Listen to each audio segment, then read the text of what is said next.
তা নয়, শ্যামল সাহায্য করতে চেয়েছিল, কিন্তু কিন্তু কামিনীর প্রেগন্যান্সি রিপোর্ট ওর মাথা ঘুরিয়ে দেয়।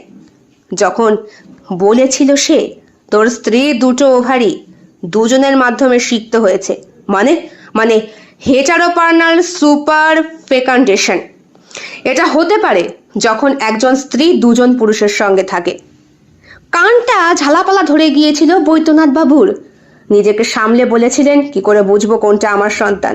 জাস্ট ডিএনএ টেস্ট, ওটা করতে পারলেই বুঝতে পারবি। তার জন্য তোর বাচ্চার চামড়া স্যাম্পল, নোক, মাথার চুল, এনিথিং এনিথিং তুই নিয়ে আয়, আমি করে দেবো।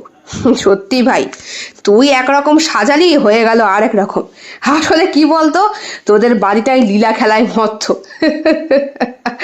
তুই চৈতালির প্রেমে হাবুডুবু খাচ্ছিস, আর তোর বউ বাড়িতেই লীলা ক্ষেত্র গড়ে তুলেছে রে। সেই থেকে কামিনীর ওপরে রাগে জর্জরিত বৈদ্যনাথ কি করবেন ঠিক পাননি। কিন্তু তারপর যখন জানতে পারলেন না, ওনার স্ত্রী দুটো সন্তানের জন্ম দিতে চলেছে, একটি ওনার আর একটি অন্যের, তখন ভাবলেন না, একটি তো আমার, তাকে আমারই রাখবো। কিন্তু আরেকটা ভাবনায় ছেদ পড়ে। বড় মেয়েকে মারতে তো পারেনি না, বরং উচ্চ শিক্ষায় শিক্ষিত করতে শেষ পর্যন্ত পিতৃকর্তব্য পালনে বিদেশে অবধি পাঠিয়েছিলেন বৈদ্যনাথ বাবু। কিন্তু প্রতিহিংসার প্রতিশোধের আগুন আর বড় মেয়ের শরীরে বইতে থাকা ঔরস তার মায়ের প্রতি করা সমস্ত অন্যায়ের একটা একটা করে আবরণ খোলার জন্য ব্যস্ত হয়ে পড়েছিল।